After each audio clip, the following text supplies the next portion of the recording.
Kisah Petani Mangga Kaya Raya yang Rendah Hati episode ke-17. Usai berhasil mendapatkan cincin yang nanti akan diberikan ke Tiara, Suji bersama Ine dan Mang Ujang kemudian menuju ke food court yang ada di pusat perbelanjaan tersebut. Mereka pun memesan sejumlah makanan dan minuman yang merupakan kuliner khas Cirebon, yakni empal gentong dan tahu gejrot. Saat sedang asik menyantap makanan, sepintas Suji menyaksikan tayangan di layar televisi yang ada di food court tersebut, yakni sebuah berita mengenai kondisi salah satu maskapai penerbangan milik pemerintah yang kini sedang mengalami krisis keuangan karena hutang yang menumpuk, sehingga berimbas pada rencana untuk merumahkan sebagian pegawainya. Dalam hati Suji merasa heran dengan kondisi yang tengah dialami maskapai tersebut.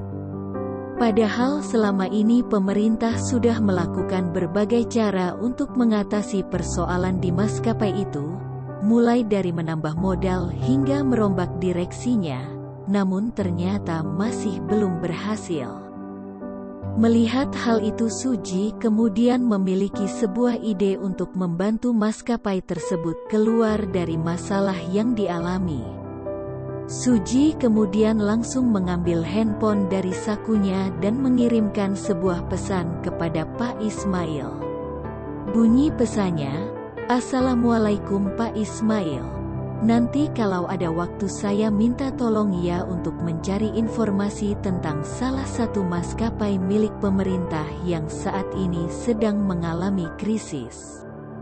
Tak berapa lama kemudian masuk pesan balasan dari Pak Ismail yang berbunyi, "Baik Pak, nanti kalau infonya sudah lengkap langsung saya serahkan ke Pak Suji."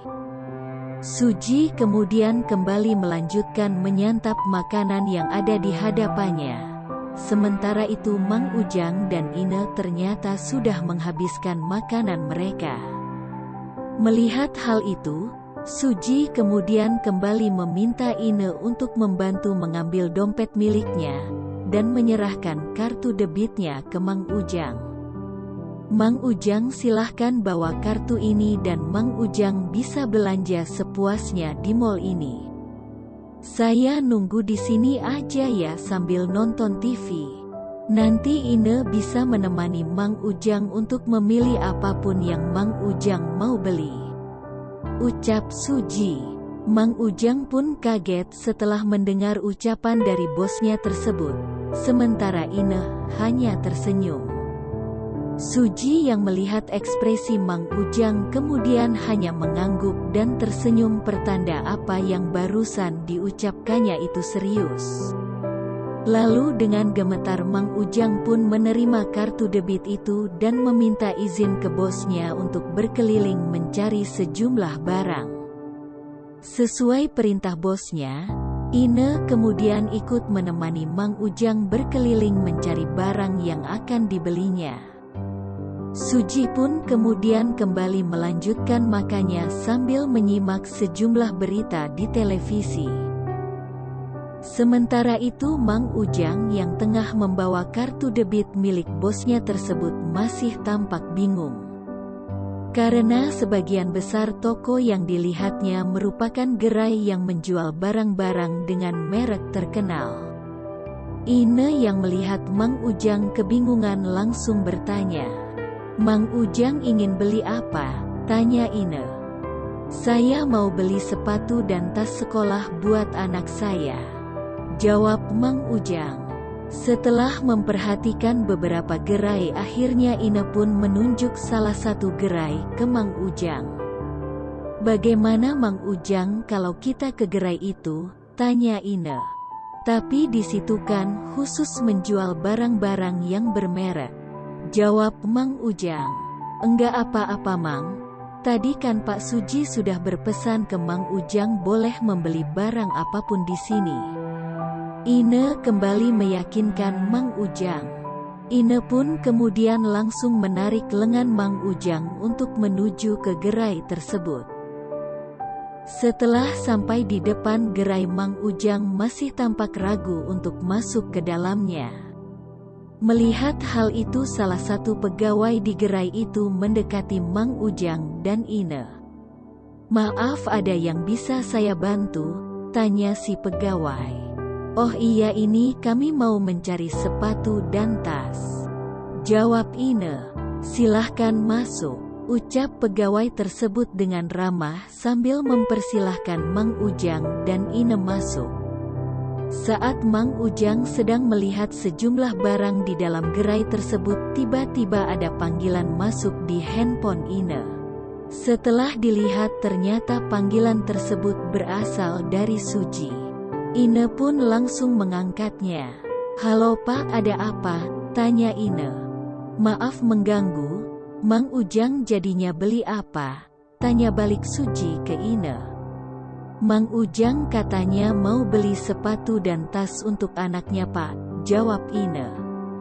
"Oh iya, nanti kalau bisa Ine pilihin juga ya sepatu yang bagus untuk Mang Ujang. Bila perlu nanti pilihin juga pakaian-pakaian yang bagus untuk Mang Ujang, istri dan anaknya. Atau nanti kalau Ine melihat Mang Ujang tertarik mau beli apa langsung ambil aja," ucap Suji. "Baik Pak," jawab Ine dengan singkat. "Oke Ine, terima kasih," ucap Suji sambil mengakhiri panggilannya. Ine kemudian bertanya ke Mang Ujang soal ukuran sepatunya dan kemudian meminta pegawai untuk mencarikan sepatu yang bagus sesuai dengan ukuran yang dimiliki Mang Ujang. Mang Ujang yang melihat itu merasa heran sambil menatap Ine. Sementara itu Ine hanya tersenyum.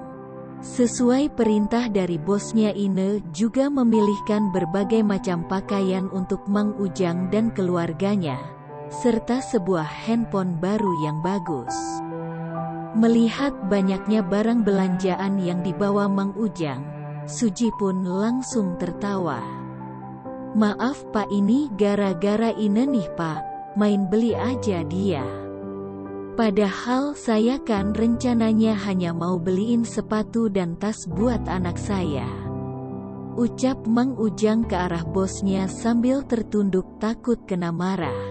Sementara itu Ine hanya senyum-senyum aja mendengar perkataan Mang Ujang barusan.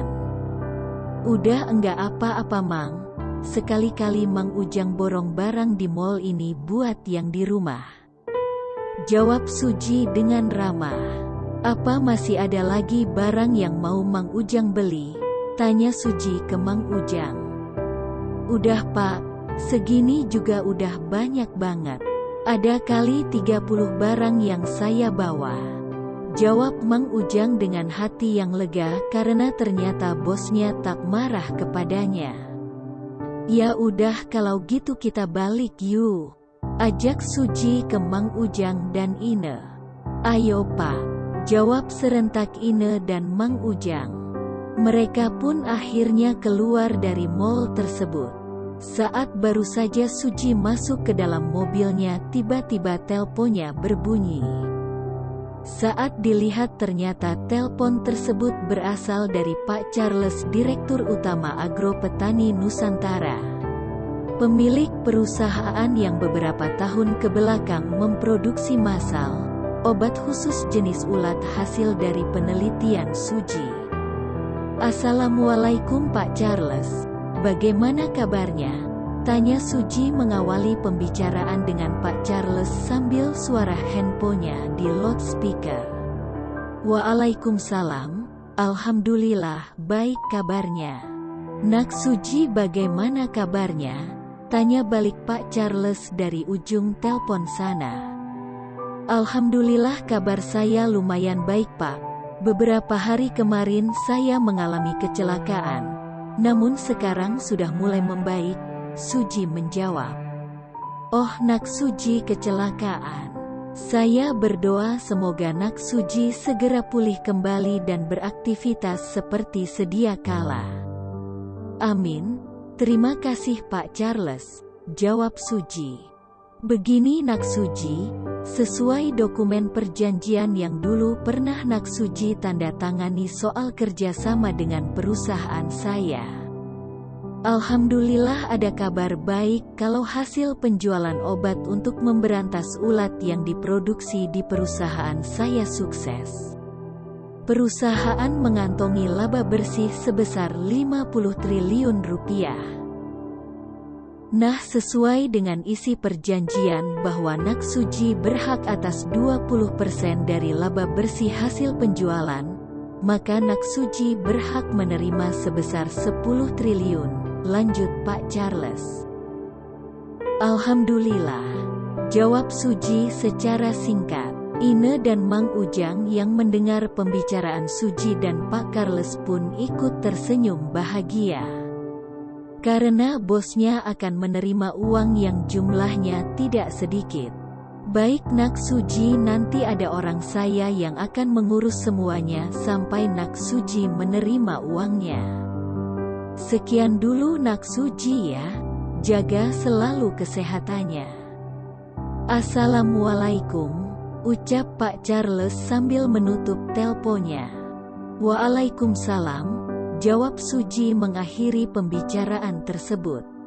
Rezeki emang enggak kemana bos ya, baru aja bos banyak ngejajanin kita di mall tadi, sekarang malah mau dapat duit 10 triliun, celetuk Mang Ujang. Suji yang mendengar ucapan dari Mang Ujang pun hanya tersenyum. Apakah Suji akan berhasil memberikan kejutan untuk Tiara dan keluarganya? Simak cerita selanjutnya di Kisah Petani Mangga Kaya Raya yang Rendah Hati episode ke-18.